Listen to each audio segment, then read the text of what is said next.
Assalamualaikum warahmatullahi wabarakatuh. Perkenalkan, nama saya Muhammad Alfian Jais, NPM 1912-4804.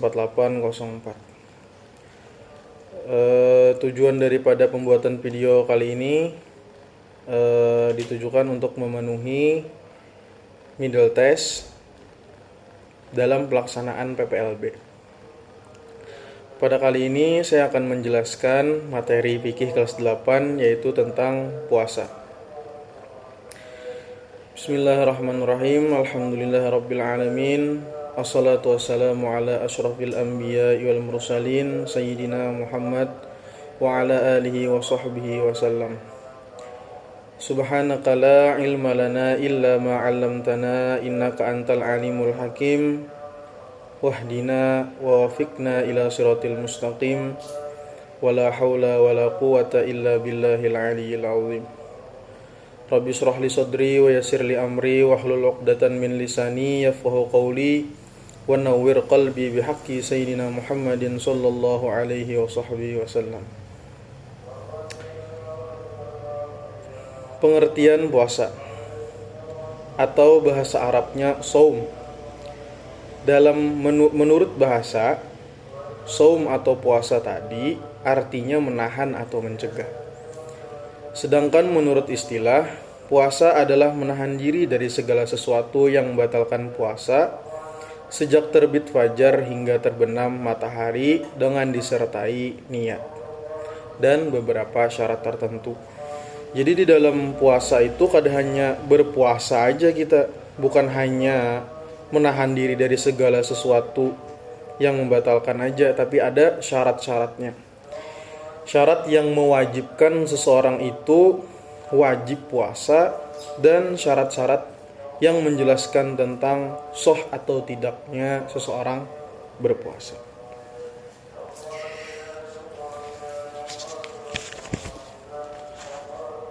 Adapun syarat wajib puasa, syarat wajib ini yang menyebabkan seseorang diwajibkan melakukan puasa. Yang pertama, Islam. Jadi harus Islam. Jika tidak Islam, maka tidak wajib puasa. Yang kedua, balik. Yang ketiga, berakal sehat. Akalnya sehat. Kalau akalnya belum sehat, maka tidak wajib berpuasa. Misalnya, ia dalam keadaan mabuk, akalnya tidak sehat. Karena mabuk, akal seorang itu tidak sehat, maka ia tidak wajib puasa. Yang keempat, mampu kuasa melakukannya.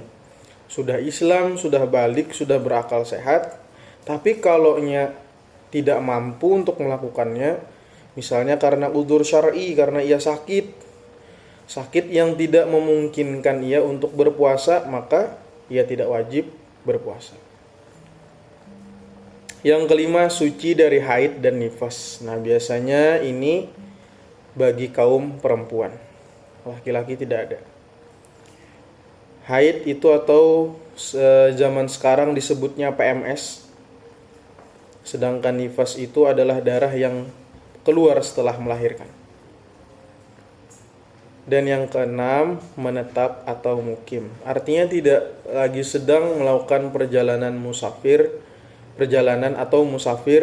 dalam perjalanan yang panjang. Artinya dalam jarak yang sudah ditentukan oleh syariat.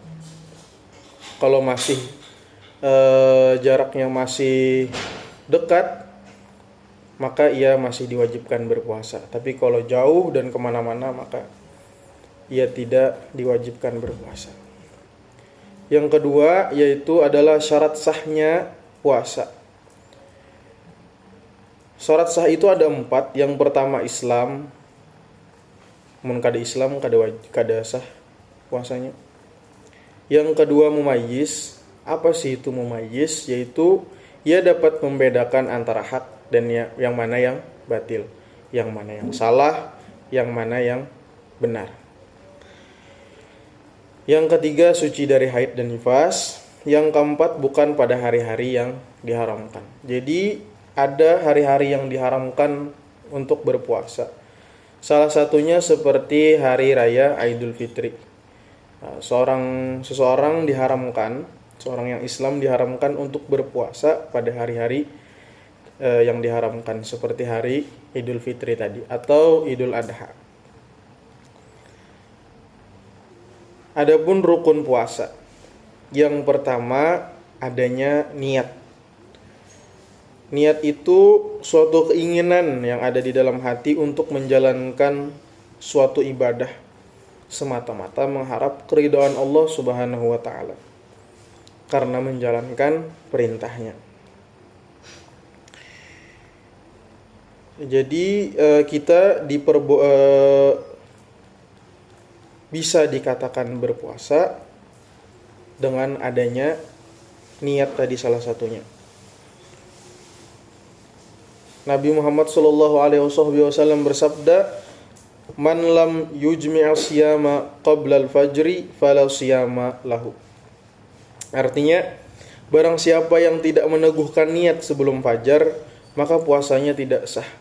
Artinya niat itu diletakkan sebelum terbit fajar, sebelum datangnya fajar. Nah, berbeda halnya ketika puasa sunnah. Boleh saja kita meletakkan niat setelah terbit fajar, dengan syarat kita belum makan dan minum atau sesuatu hal yang perbuatannya membatalkan puasa sampai waktu zuhur. Yang kedua, rukun yang kedua ialah meninggalkan sesuatu yang membatalkan puasa dari terbit fajar hingga terbenam matahari. Yang membatalkan puasa itu adalah memasukkan sesuatu ke dalam rongga melalui mulut berupa makanan atau minuman. Misalnya setelah dimasukkan dikeluarkan lagi seperti halnya rokok, apakah itu membatalkan? Ya, itu adalah termasuk sesuatu yang membatalkan. Yang kedua, sengaja muntah. Rasulullah SAW bersabda, "Man dhara'ahul qai'u falaysa 'alaihi qada'un wa man istaqa'a 'amdan falyaqdi." Artinya, barang siapa yang terpaksa muntah maka ia tidak wajib qada. Sedangkan yang sengaja maka ia wajib qada. Artinya, ketika seorang itu muntahnya dengan sengaja, maka ia wajib mengganti puasa tersebut di hari yang lain.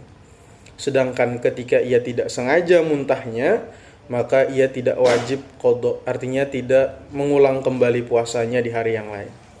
Dimaafkan saja. Yang ketiga, istimna, yaitu sengaja mengeluarkan sperma atau bahasa sekarangnya onani atau masturbasi. Sedangkan jika ia tidak sengaja, misalnya karena mimpi basah, maka itu dimaafkan, tidak membatalkan puasa. Atau misalnya ia keluar mazi, apakah itu membatalkan puasa? Ketika keluar mazi, maka hukumnya tidak membatalkan puasa. Jadi mazi dan sperma itu beda. Sperma itu teksturnya putih dan kental, sedangkan mazi itu jernih dan tidak kental.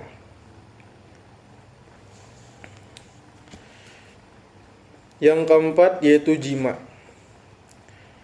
Allah Subhanahu wa taala berfirman, "A'udzu billahi minasyaitonir rajim. Uhilla lakum lailatas siyamir rafathu ilan nisaikum. Hunna libasun lakum wa antum libasul lahun. Alimallahu annakum kuntum takhtanuna anfusakum fataba 'alaikum wa 'afa ankum." Artinya, dihalalkan bagi kamu pada malam hari bulan puasa bercampur dengan istri-istri kamu. Artinya berhubungan suami istri. Mereka adalah pakaian bagimu dan kamu pun adalah pakaian bagi mereka.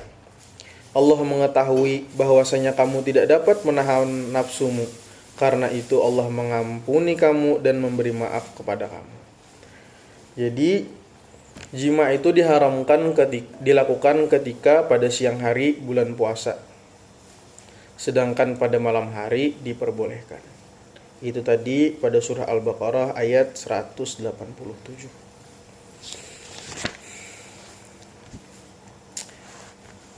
Adapun amalan-amalan sunnah pada waktu bulan puasa, yaitu yang pertama sahur, yang kedua menyegerakan berbuka setelah terbukti maghrib. Bukan berarti menyegerakan artinya berbuka ya sebelum maghrib, tapi ketika ia sudah yakin bahwa maghrib telah sampai, maka ia disunahkan untuk menyegerakan berbuka. Yang ketiga, memberi buka puasa kepada memberi buka puasa kepada orang yang berpuasa. Yang keempat, meninggalkan hal-hal yang menghilangkan nilai puasa. Disunahkan untuk menjauhkan diri dari misalnya seperti berdusta, menggibah, mengadu domba, atau berbicara yang sia-sia. Yang kelima yaitu memperbanyak amal soleh. Terutama pada bulan Ramadan ini disunahkan untuk memperbanyak membaca Al-Quran dan berinfak di jalan Allah Subhanahu wa ta'ala. Yang keenam ialah i'tikaf, yaitu berdiam diri di masjid untuk beribadah kepada Allah Subhanahu wa ta'ala.